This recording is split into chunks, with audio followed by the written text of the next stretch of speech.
Yang terbayang berkebun itu harus selalu lahannya luas, kemudian harus selalu dalam bentuk hamparan, maka hari ini tidak seperti itu. Saya nggak punya pekarangan, itu sudah tidak lagi menjadi masalah sebenarnya. Ternyata potensi pekarangan yang kita anggap kecil, tidak berkontribusi signifikan, itu salah menurut saya. Pekarangan kita itu boleh kecil, tapi visi dari pekarangan kita harus besar. Kuncinya di situ. Dan saya sudah membuktikan gitu ya, bahwa Abang Sayur yang awalnya berangkat dari 2 kali 3 meter persegi ini sekarang menjadi tempat jujukan belajar dinas-dinas pemerintah dari berbagai wilayah di Indonesia.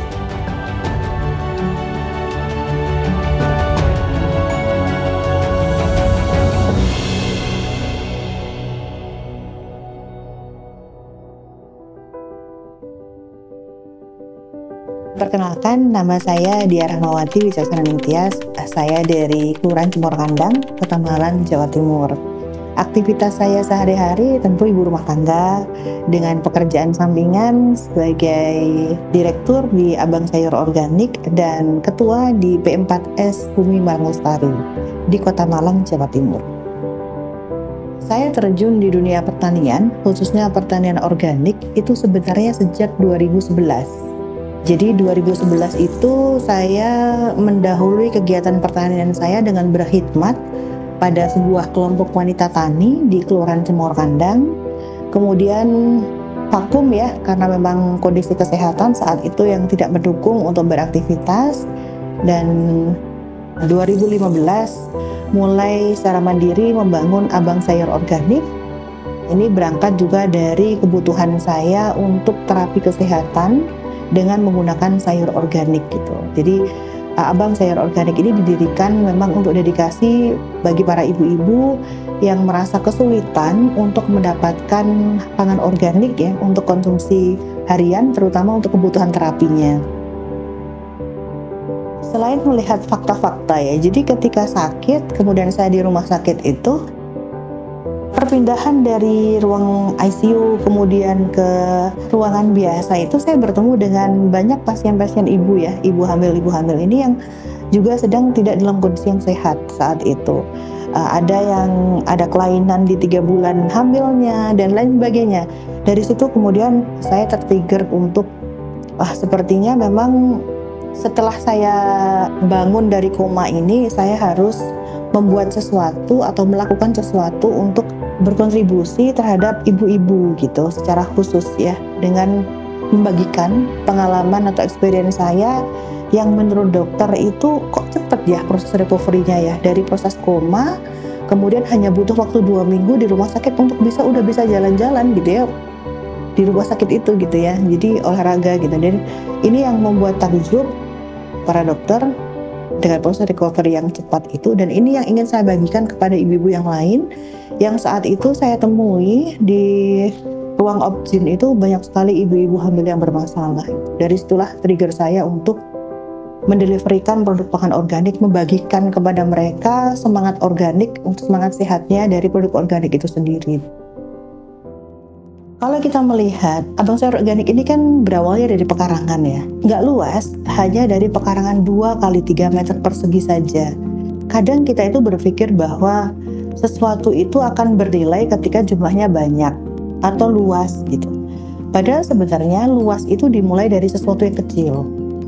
Nah ini kalau kita melihat pekarangan sebagai sebidang tanah yang kemudian bisa kita aktivasi dengan bunga-bunga dan lain-lain, itu juga sangat bisa. Mau kita kosongkan sebagai tempat bermain juga sangat bisa. Tapi salah satu pilihan yang mungkin akan membuat kita jadi unggul ya, unggul dalam arti kecukupan pangan keluarganya tercukupi dengan kondisi pangan yang baik berkualitas, maka menjadikan pekarangan sebagai lumbung pangan keluarga ini adalah salah satu yang bisa sangat dipertimbangkan saat ini gitu ya, melihat fluktuasi produk pangan di pasar itu juga cepat sekali gitu. Ternyata potensi pekarangan yang kita anggap kecil, tidak berkontribusi signifikan, itu salah menurut saya. Jadi pekarangan yang diaktifasi menjadi lumbung pangan keluarga itu bisa berpotensi menjaga ketahanan keluarga. Jadi bukan hanya bicara ketahanan pangan, tapi ketahanan keluarga. Mengapa? Karena salah satu pondasi atau pilar keluarga yang utuh itu adalah kecukupan pangan. Ketika misalnya ibu merasa tidak tercukupi kebutuhan belanjanya oleh ayah, maka akan sangat berpotensi untuk ada namanya divorce dan lain-lain gitu, atau permasalahan-permasalahan yang lebih dari itu. Jadi pekarangan ini menjadi salah satu pilar yang sangat bisa untuk dijadikan salah satu hal fundamental dalam membangun ketahanan keluarga. Jadi kalau yang terbayang berkebun itu harus selalu lahannya luas, kemudian harus selalu dalam bentuk hamparan, maka hari ini tidak seperti itu. Tidak sedikit mereka yang menyampaikan, saya nggak punya pekarangan. Itu sudah tidak lagi menjadi masalah sebenarnya. Kenapa? Karena ketika ada teras atau ketika ada tembok yang menghadap ke cahaya matahari, itu sangat bisa untuk dijadikan sebagai sumber lumbung pangan keluarga yang baru. Sebenarnya memulai berkebun itu dari apa yang ada. Saya selalu bicara, nggak usah bingung membeli aset saat mengawali proses berkebun. Mengapa? Karena ketika misalnya kita sedang membangun kesenangan baru dengan bermain di kebun dan lain-lain, kemudian kita sibuk menyiapkan asetnya, oh beli ini, beli itu, ternyata ekspektasi kita tidak sesuai. Oh baru ditanemin kok mati 1 bulan kemudian, padahal sudah disiram dan lain-lain. Nah kemudian kita membuat kesimpulan, kayaknya saya nggak bisa nanam deh. Dan akhirnya nggak mau lanjut lagi gitu. Kenapa? Menanam itu mahal. Kenapa? Karena harus beli cetok, harus beli ini, beli itu gitu. Jadi kalau saya di awal itu saya selalu bilang, nggak usah bingung beli aset. Manfaatkan yang ada dulu. Yang ada itu apa misalnya? Kalau kita punya misalnya limbah-limbah dari dapur, yuk kita kompos. Kalau sudah jadi kompos, misalnya kita punya daun-daun kering di sekitar rumah, silahkan dikumpulkan. Itu dicampur dengan komposnya, jadi media tanam baru. Nggak usah beli kan? Itu idealisme kita itu beli sudah jadi gitu kan ya, ready to use gitu. Itu yang bikin semuanya jadi pricey. Kalau kita bicara produk yang bermanfaat, maka sebenarnya tuh simple. Kalau kita punya pekarangan, berapapun itu ukuran pekarangan kita, maka bermanfaat itu pasti berorientasi pengguna. Disebut pekarangan itu ketika ada yang merasa mendapatkan manfaat. Siapa yang mendapatkan manfaat? Keluarga misalnya gitu. Saya misalnya satu rumah, satu keluarga terdiri dari 5 orang. Ayah, ibu, dan 3 anak. 3 anak ini, karena pekarangan ini adalah ruang terbuka milik bersama satu rumah itu, maka berikan ke semua anggota keluarga ini akses ke sana. Misalnya, adik suka sayur apa? Oh suka sayur bayam. Mbak suka sayur apa? Suka sayur kangkung. Berikan mereka ruang untuk bisa berekspresi di situ.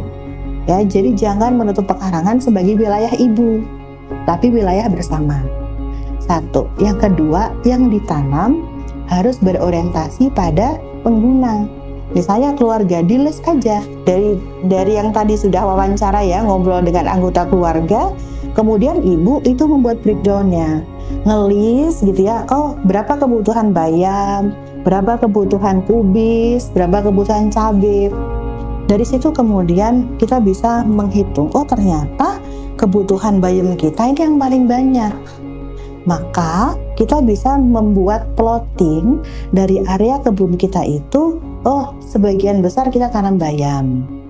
Nah kemudian yang kedua adalah, jadi di breakdown dulu. Kemudian untuk jenis sayur-sayur yang harganya mahal, fluktuatif, itu sangat disarankan untuk ditanam. Misalnya sayur-sayur yang berpengaruh pada inflasi, cabai, misalnya tomat, itu sangat bisa untuk ditanam. Dipastikan selalu ada walaupun hanya 3 polybag, 4 polybag, 5 polybag.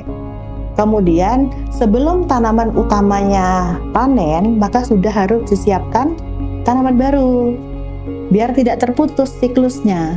Nah, misalnya oh minggu depan kayaknya bayamnya sudah bisa dipanen ini, maka sudah harus disiapkan tanaman baru. Kita mau ganti tetap di bayam atau mau ganti dengan sawi? Kalau ganti di sawi maka seminggu sebelumnya sudah harus semai gitu. Jadi ada namanya kalender tanam. Kemudian untuk tambahan, tidak semua benih itu harus kita beli. Jadi untuk memudahkan ya dalam kita berkegiatan berkebun di pekarangan rumah, manfaatkan apa yang ada. Misalnya, oh kita punya tomat, tadi beli misalnya, ada satu tomat ini kayaknya yang paling bagus, kita ambil bijinya itu dicuci, dikeringkan. Nah itu bisa menjadi benih baru. Jadi tidak harus membeli. Kemudian jangan lupa untuk meminimalkan budgeting di pekarangan rumah untuk berkebun ini, manfaatkan tanaman obat-obatan. Jadi misalnya punya sereh, tumbuhkan 1-2 sereh, punya jahe dan sebagainya, itu bisa ditancep-tancepin sebagai tanaman obat yang bisa dijadikan sebagai pestisida nabati ketika nanti kita sudah waktunya nyemprot gitu, nyemprot hama dan sebagainya. Jadi simple sebenarnya kalau kita berangkat dari rumah kita sendiri, dari limbah dapur, kemudian kita manfaat pekarangan juga untuk kembali ke dapur, dalam arti menunjang kebutuhan konsumsi keluarga. Pekarangan kita itu boleh kecil, tapi visi dari pekarangan kita harus besar. Kuncinya di situ. Kenapa? Karena seluas apapun pekarangan, kalau visinya untuk kebutuhan perut saja, maka kita akan menanam hanya untuk kebutuhan perut kita saja.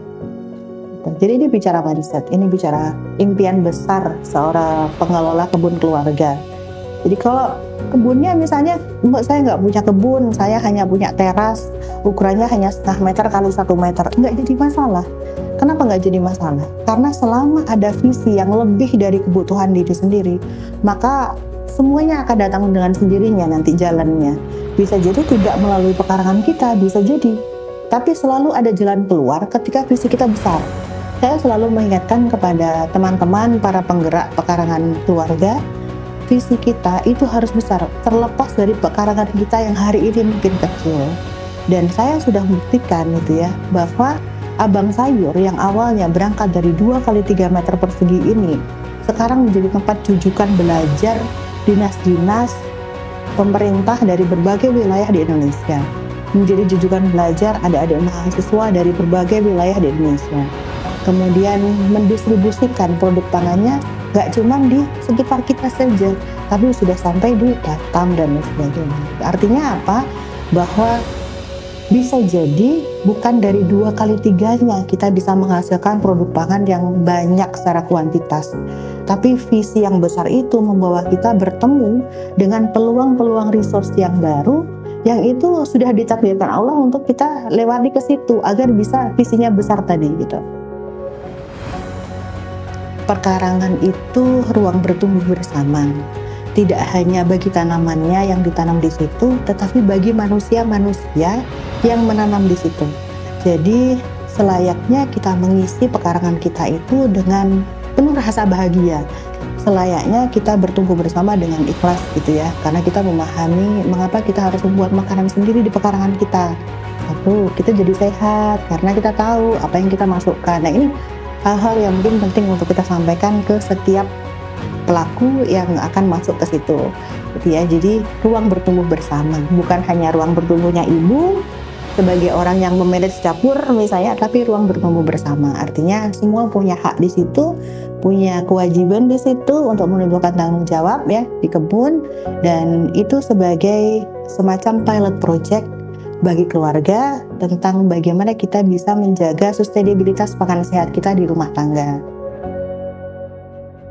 Untuk teman-teman para penggerak pekarangan yang hari ini sudah memulai, sudah berjalan, semoga bisa menjaga sustainabilitasnya ya. Menjaga sustainabilitas pekarangan itu dengan selalu punya inovasi. Misalnya sekarang pekarangan kita sudah cukup nih untuk kebutuhan rumah tangga kita. What next to do? Agar kita nggak cukup atau nggak hanya kayaknya segini sudah puas deh gitu, nggak cuma segitu. Tapi kalau sudah tercukupi kebutuhan keluarga, maka bagikan dengan yang lain. Atau bisa juga jual ke tetangga sekitar yang membutuhkan gitu. Kalau misalnya sudah selesai dengan tetangga kita, maka cari yang skala lebih luas lagi. Misalnya kita mau jual ke yang lebih luas, atau kita mau pasok untuk sedekah Jumat dan lain-lain. Banyak cara untuk kita terus mengembangkan pekarangan kita, baik inovasi dalam kuantitas ataupun inovasi dalam kualitas. Kualitas di sini baik dalam bentuk segar maupun dalam bentuk olahan. Semoga teman-teman yang di luar sana, baik yang akan memulai ataupun yang sudah berjalan produk pekarangan lestarinya, bisa terus bertambah kapasitasnya, meningkatkan kualitasnya, agar warga yang sehat itu berangkatnya tidak jauh-jauh, tapi dari pekarangan rumah yang kita sediakan sebagai lumbung pangan keluarga.